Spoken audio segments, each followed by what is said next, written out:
दिखाने के लिए जाते हैं और लोग जब हमें ना बोलते हैं तो दिल टूटता है कि नहीं टूटता?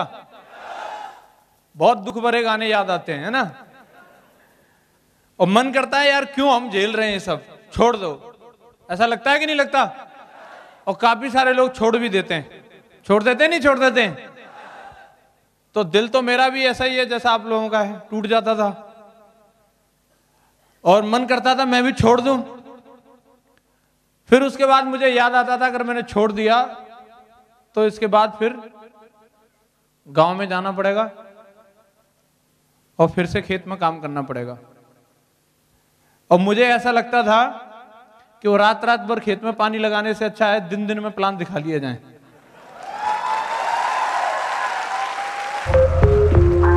Thank you. मुझे लगता था वो फावड़ा वो चलाने से बढ़िया है फोल्डर चला लिया जाए।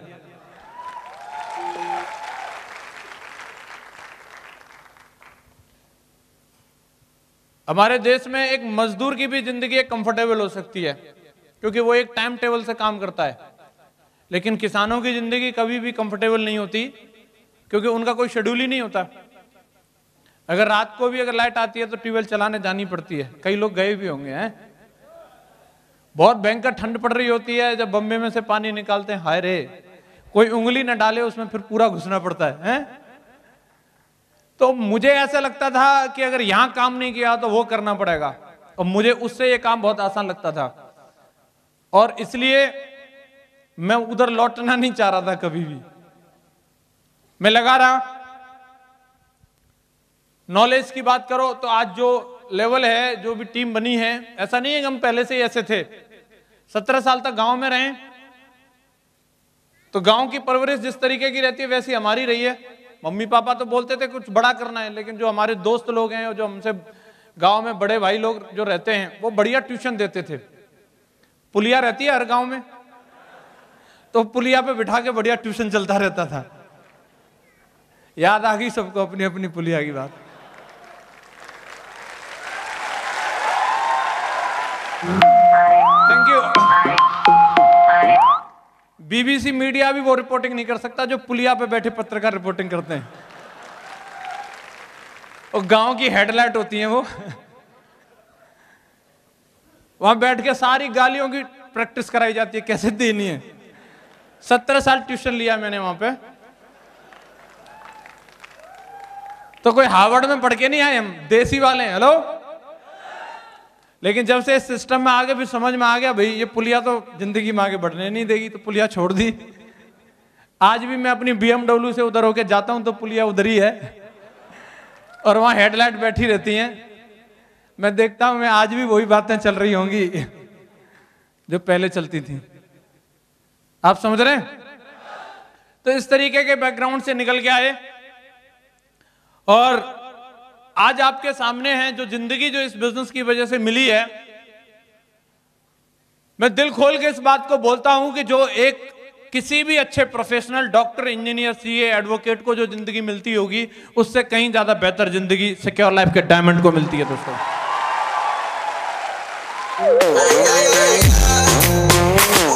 Thank you. किसी तगड़े से सेठ जी का बेटा भी इतनी दमदारी के साथ जिंदगी नहीं जीता होगा जितनी दमदारी के साथ सिक्योर लाइफ के डायमंड का बेटा जिंदगी को जीता है। आज दोस्तों अब हम नए नहीं हैं। अब अभी अपनी कंपनी 16 साल पुरानी हो चुकी है। कितनी? 16 साल। 16 समझते ना?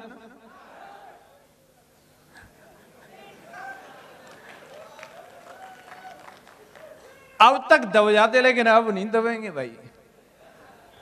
16वां साल लग गया ना।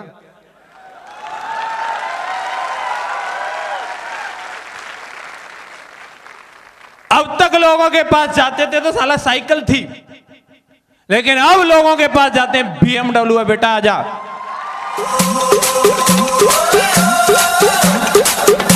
Thank you.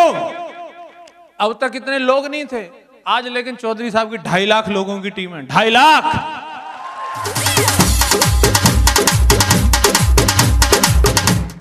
और दोस्तों आज तो मैं ये बोलना चाहूंगा, अभी मौका है आपके पास में। आज कन्वेंस कर रहे हैं आपको या बिठा के समझा रहे हैं आपको काम कर लो, डायमंड बन जाओ। और अगर आज मौका चूके तो फिर कोई आने वाला नहीं है, किधरो जी। और बाद में सिर्फ कास लगाओगे। क्या करोगे जी? हो सकता है मौका बाद में भी मिल जाए, लेकिन जो मौका आज है वो कल नहीं होगा। यस या नो? आपको कोई प्लॉट मिल रहा है, आज मिल रहा है आपको, आप खरीद लो। लेकिन अगर आज आपने उसको छोड़ दिया, हो सकता है वो कल भी मिल जाए आपको, हो सकता है साल भर बाद भी मिल जाए, 5 साल बाद भी मिल जाए, लेकिन उस रेट में नहीं मिलेगा जिस रेट में आज मिल रहा है। यस या नो? तो ये सिर्फ क्या है? मौका। और ये मौके को जो पहचान लेता है, इस पर जो चौका मार देता है, उसकी बल्ले बल्ले है। और जो मौके को पहचान के चौका नहीं मारता ना, बस वो कास लगाता रहता है और कहानियां बताता है लोगों को। मुझे मिल रहा था, ये लिया नहीं। आप समझ रहे हैं मेरी बात को? एक बार एक बस थी, तो एक स्टॉपेज से एक उसमें बस में बूढ़ी अम्मा चढ़ी। तो बस में एक तरफ 2 की सीट रहती है, एक तरफ 3 की रहती है। तो 3 की सीट पे 2 लोग बैठे थे, तो अम्मा ने सोचा शायद ये बिठा लेंगे, तो अम्मा ने उधर को थोड़ा कोशिश करी बैठने की, लेकिन वो और चौड़े हो गए। तो अम्मा थोड़ी आगे बढ़ गई। एक 2 की सीट पे अकेला ही बैठा था, तो अम्मा ने उधर भी थोड़ा सोचा शायद बिठा ले, लेकिन उसने बैग भी खिसका लिया। बोला नहीं अम्मा, यहां जगह नहीं, आगे बढ़ो। फिर आगे चली। ऐसे करते करते किसी ने भी उनको सीट ऑफर नहीं करी और उनको आगे बढ़ाते चले गए। और आगे बढ़ाते बढ़ाते अम्मा जो है ड्राइवर के पास पहुंच गई। अब वो ड्राइवर की तरफ देख रही है और ड्राइवर उनकी तरफ देख रहा है। तो ड्राइवर बोलता है कि अम्मा, बोनट खाली है, बोनट पे बैठ जाओ। बोनट जानते हैं?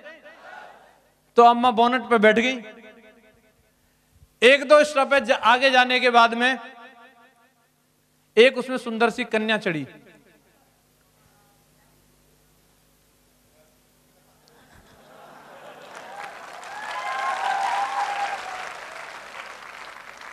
कई सोच रहे मेरी बगल में ही आई है क्या? बस में चढ़ी।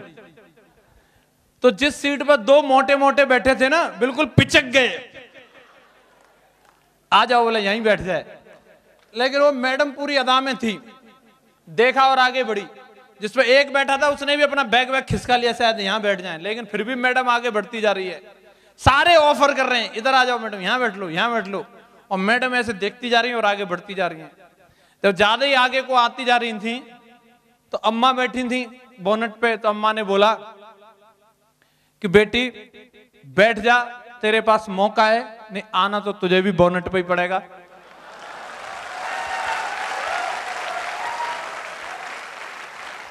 तो बोला ये अभी ऑफर कर रहे हैं।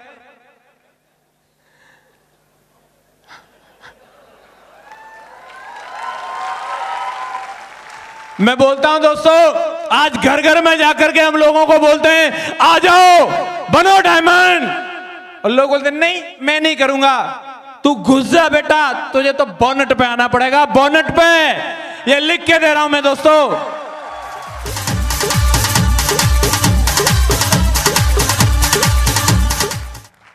लेकिन आपको तो सबको सीट मिली है ना, कईयों को नहीं मिली। चिंता मत करो, इनमें से कई उतरने वाले हैं, आपको फिर मिल जाएगी। या सारे लोग बैठे रहेंगे? बैठे रहेंगे पक्का? तो कंफर्म है दोस्तों, आपको सफलता जरूर मिलेगी। और जो व्यक्ति मौके पर चौका मारता है वो हमेशा फायदे में रहता है। मैंने इस बिजनेस में आज जो भी मुकाम हासिल किया है मेरे अपलाइनों की वजह से है। अगर मेरे सीनियर अपलाइन इस तरीके के नहीं होते तो मैं आज इस लेवल पे नहीं होता। श्री विजयपाल सर और श्री माधव सर का बहुत बड़ा हाथ है।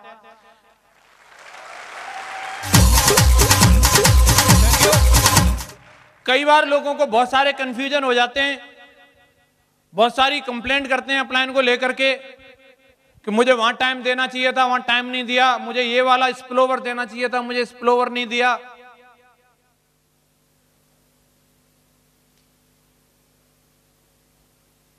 पता नहीं लोग अपलाइन को क्या मानते हैं, लेकिन मैं तो अपने अपलाइन को पेरेंट्स की तरह मानता हूं। और मेरा ऐसा मानना है कि बहुत सारे बच्चे बोलते हैं कि भाई मेरा वो दोस्त है वो कोटा में पढ़ रहा है, उसके पापा ने उसको पुणे पढ़ने के लिए भेजा है, और अगर मेरे पेरेंट्स मुझे कहीं नहीं भेज पा रहे हैं तो मैं एक ही बात मानता हूं, अगर उनका सामर्थ्य होता तो मुझे लंदन भेजते। उनका सामर्थ्य नहीं है इसलिए नहीं भेज पा रहे हैं, मैं उनसे शिकायत नहीं करता, लेकिन मैं अपना परफॉर्म जरूर करता हूं। चाहे वो अपने बेटे को सामने वाला कोटा भेज दे, चाहे पुणे भेज दे, लेकिन साला मैं देसी में इतना करके दिखाऊंगा कि जो कोटा पुणे वाले नहीं करके दिखाएंगे। मुझे कभी भी शिकायत नहीं रही कि मेरे अपलाइन वहां नहीं आए, मेरे साथ ये नहीं किया, कभी वो नहीं किया। मैं हमेशा ये मानता हूं उनके लिए जो बेस्ट हो सकता है वो मेरे लिए हमेशा किया है, और उसी के दम पे आज तक भी अपने लेवल पे नंबर 1 की परफॉर्मेंस रही है, और आगे भी मेरा वादा है नंबर 1 की रहेगी, आगे भी नंबर 1 की रहेगी दोस्तों। इसमें कभी भी कम होने वाला नहीं है। सिस्टम के लिए बिल्कुल हमेशा पूरी तरीके से श्रद्धा है। सिस्टम ने सब कुछ सिखाया है। आज जो आपके सामने मैं खड़ा हूं, हम कभी सोच नहीं सकते थे, जिस बैकग्राउंड से निकल के आए हम जिन सब चीजों के बारे में कभी जानते नहीं थे, जो आज जिंदगी को जी रहे हैं। और अगर ये हुआ है तो सिर्फ और सिर्फ सिस्टम की वजह से हुआ है, और कोई कारण नहीं है। दूसरा सिर्फ और सिर्फ ये सिस्टम है और यहाँ के जो लोग हैं।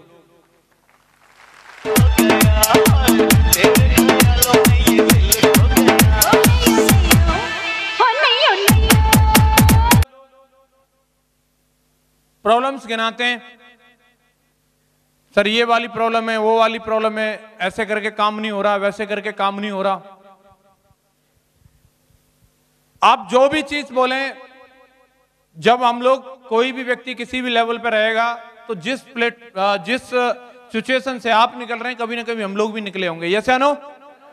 फर्क होता है उस सिचुएशन को किस तरीके से कौन व्यक्ति हैंडल करता है।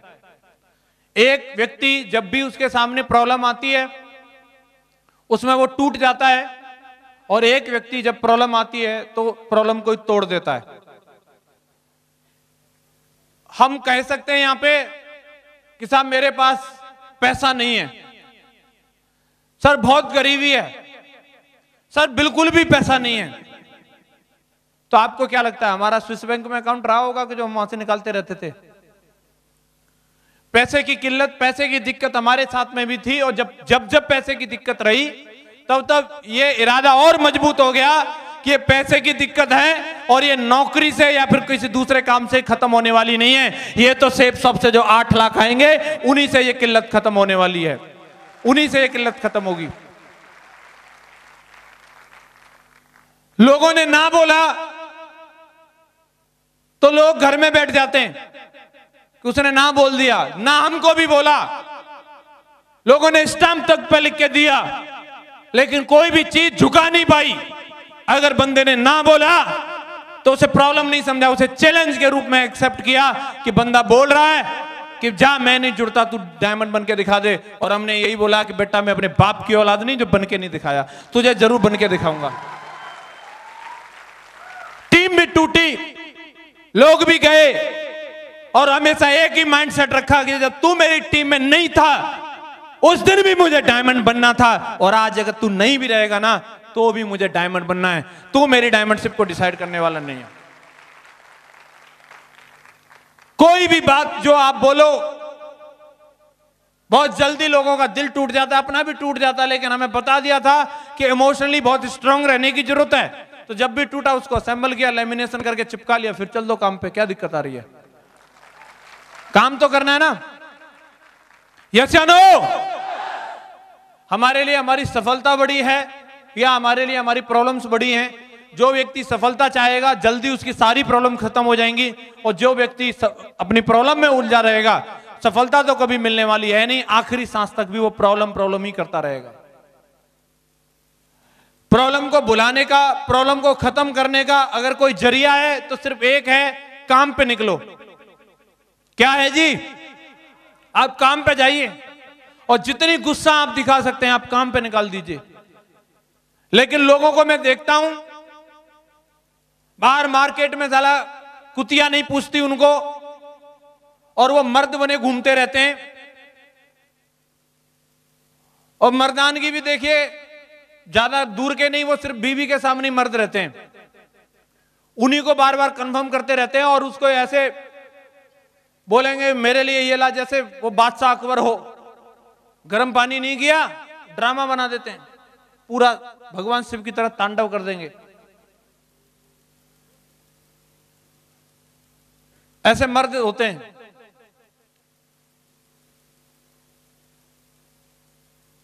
अगर सही मायने में कुछ करके दिखाना है,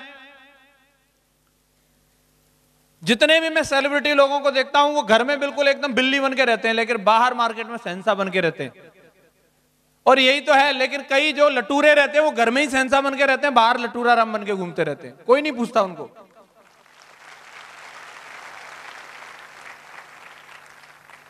घर वाले यार वो तो आपके ऊपर डिपेंडेंट हैं, उन पर नेतागिरी दिखाने का क्या मतलब बनता है? कोई मतलब बनता है क्या? ऐसे एक भाई साहब थे, वो मैडम को रोजाना बोलते रहते, तो मालूम है मैं मर्द हूं? तो बोलती थी बेचारी हाँ जी मालूम है, रोज बोलता था मालूम है मैं मर्द हूं? बोले हाँ मालूम। एक बार वो छुट्टी मनाने के लिए गोवा गए,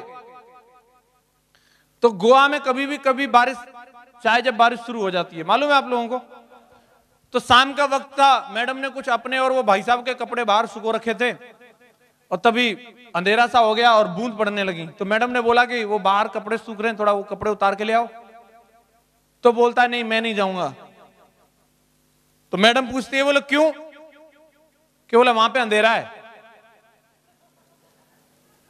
तो बोला अंधेरा है तो क्या हुआ? बोला अंधेरे में हवा होता है। तो मैडम समझाती कैसी बात करते हो, हवा तो बचपन में होता है, तो आप बड़े हो गए हो।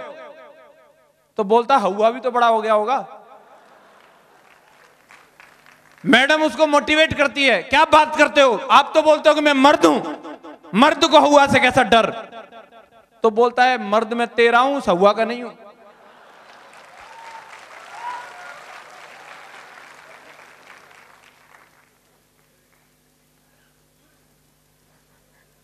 तो मर्द हैं तो सबके लिए या केवल बीवी के लिए? कई लोगों को मैंने देखा है कंपनी का ही धुआं निकाल देते हैं, वहां बताते मालूम है मैं किसकी टीम से हूं।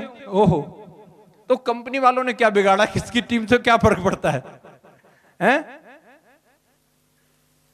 तो सही मायने में आप अपने काम पे अगर अपनी एनर्जी को लगाएंगे तो आपको जीवन में बहुत बड़ी कामयाबी मिलेगी। अपलाइन सिस्टम ऐसा है, आपको जो चाहिए वो मिलेगा।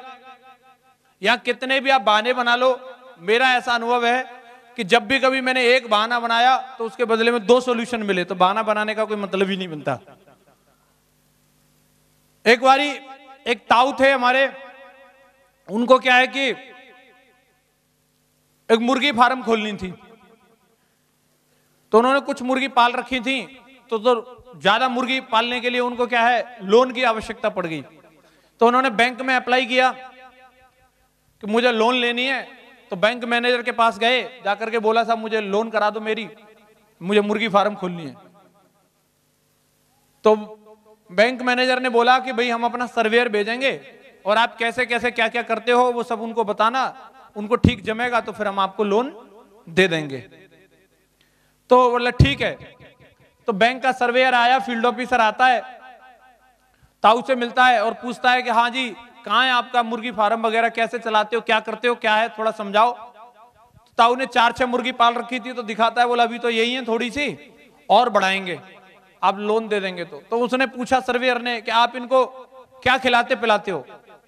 तो ताऊ ने सोचा कि कुछ थोड़ा दमदार बताना चाहिए, लोन जल्दी मिल जाएगी। तो उसने बोला हम इनको काजू खिलाते हैं, बादाम खिलाते हैं, किशमिश खिलाते हैं और पानी की जगह घी पिलाते हैं।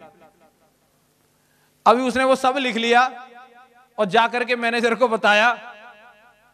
तो अभी मैनेजर सोचता है कि बताओ साला मुर्गियों को काजू बादाम किशमिश खिला रहा है, वो बंदे को लोन की क्या जरूरत? उसका नेगेटिव रिपोर्ट लगा दी और उसका लोन कैंसिल हो गया। ताऊ फिर से गए, हाँ जी मैनेजर साहब लोन मिलेगी क्या? बोले तुम्हें लोन की क्या जरूरत है, तुम तो मुर्गियों को काजू बादाम खिला रहे हो। तो उसने रिक्वेस्ट करी साहब गलती हो गई, आप एक बार और मौका दो, कोई दूसरा सर्वेयर भेजो। तो सही से सर्वे नहीं करके लाए। तो बोले ठीक है साहब, दूसरा सर्वेयर भेजते। तो उन्होंने दूसरा सर्वेयर भेजा, वो आया, उसने पूछा कि हाँ जी कहाँ है आपकी मुर्गी? बोले इधर है। क्या खिलाते हो? तो ताऊ ने सोचा कि पहले वाले ने गलत रिपोर्ट लगा दी थी, इसको सही से बताता हूं। उन्होंने बोला कि हम इनको सड़ा हुआ बाजरा खिलाते हैं। तो उसने लिख के ले गया और जाकर के बता दिया। मैनेजर बोला सड़ा हुआ बाजरा खिलाते हैं, मुर्गी खा के तो मर जाएंगी और हमारी लोन डूब जाएगी, इसको लोन नहीं देंगे। नेगेटिव रिपोर्ट लगा दी। अभी ताऊ फिर से पहुंचा, हाँ जी मैनेजर साहब लोन मिलेगी। बोला अरे तुम मुर्गियों को मरवाओगे, तुम सड़ा हुआ बाजरा खिलाते हो, हम लोन नहीं देंगे। तो उन्होंने एक बार और रिक्वेस्ट करी, साहब एक मौका और दे दो कैसे भी।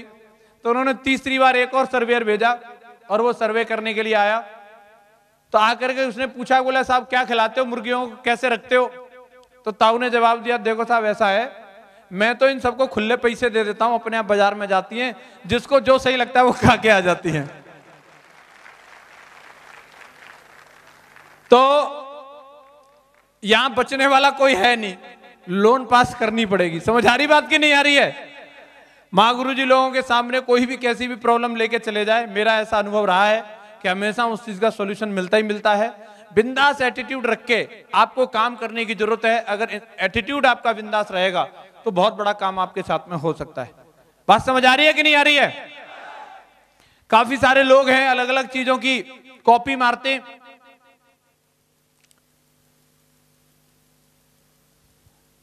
कोई हेयर स्टाइल की कॉपी मारता है, कोई कपड़ों की कॉपी मारता है।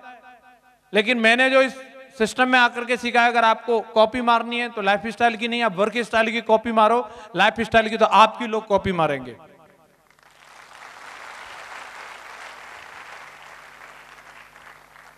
काम करने के लिए समय ढूंढते हैं लोग कि अभी मैं कौन से समय में काम करूं।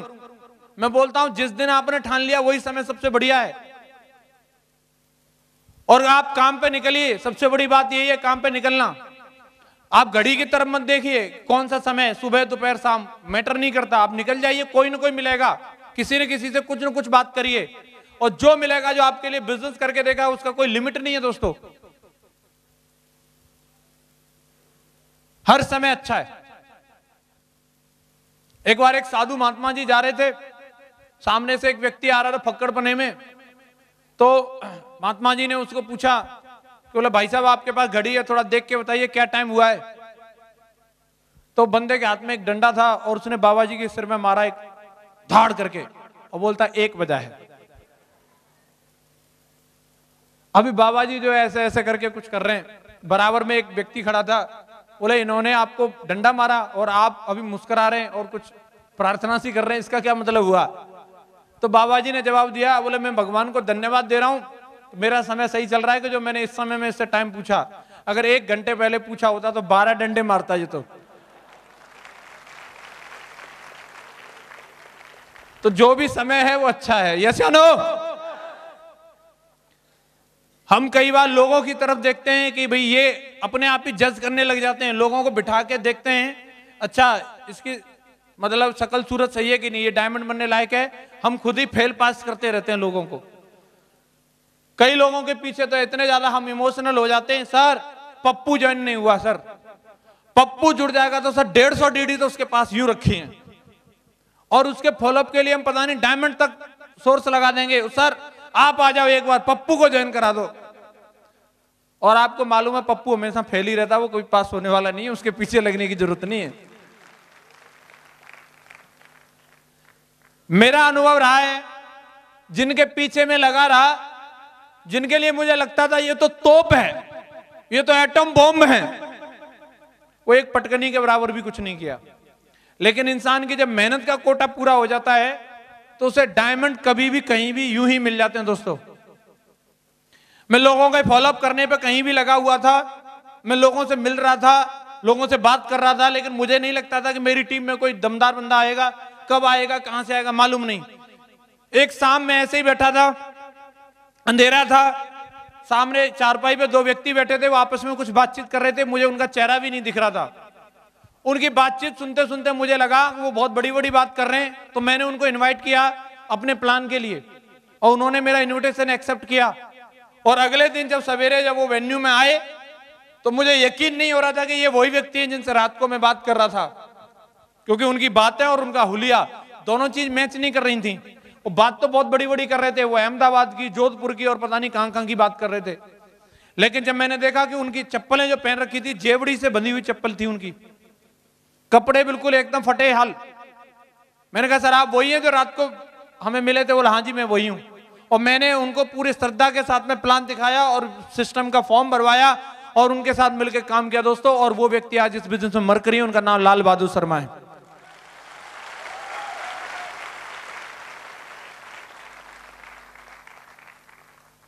मैं ऐसे ही घूम रहा था लोगों की तलाश में, कहीं से कैसे भी लोग मिल जाएं, कुछ भी उनके साथ में काम करूं कैसे भी करके।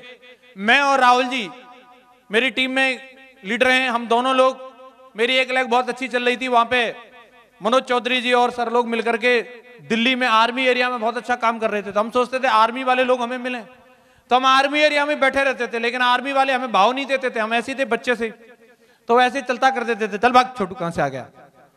तो हमें लगता था कोई दमदार व्यक्ति मिले, और वहीं हम आर्मी कैंटीन के पार्क में बैठे हुए थे और एक व्यक्ति आते हैं, एक फौजी साहब आते हैं हमारी तरफ मुस्कुराते हुए और पूछते हैं और साहब क्या हो रहा है।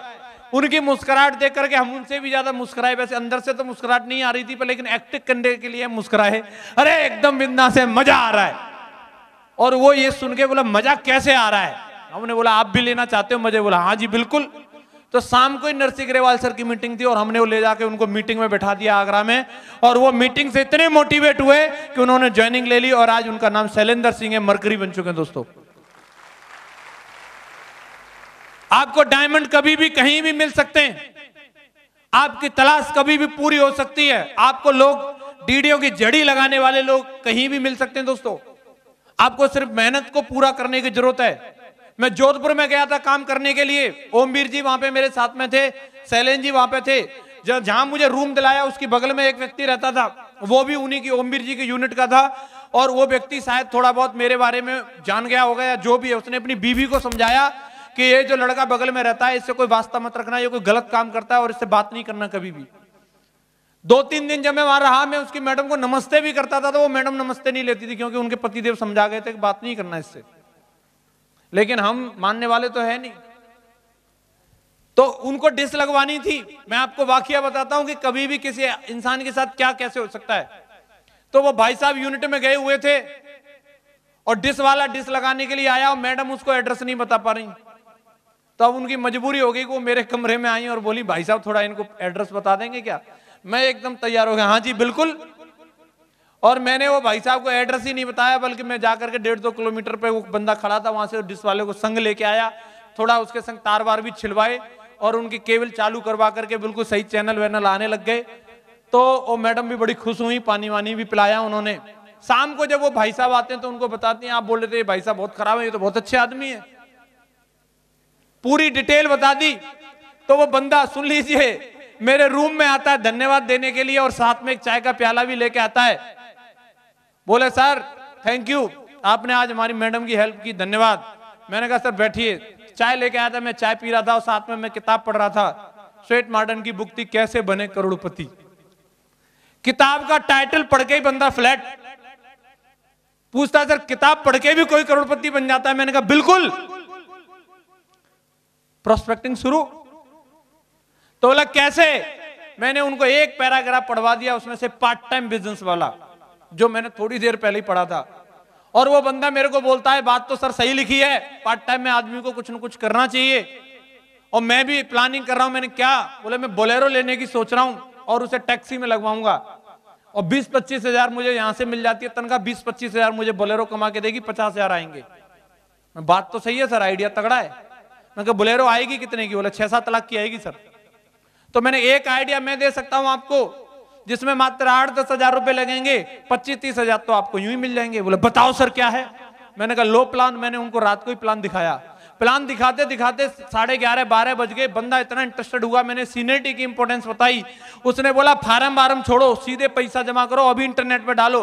तुरंत उसी की मोटरसाइकिल लेकर के हम गए, एटीएम पे पैसा निकाले और मैंने तुरंत की तुरंत साइन अप किया। रात को ही उसकी डीडी बोला हाँ होगी डिस्पैच, जाओ। और दोस्तों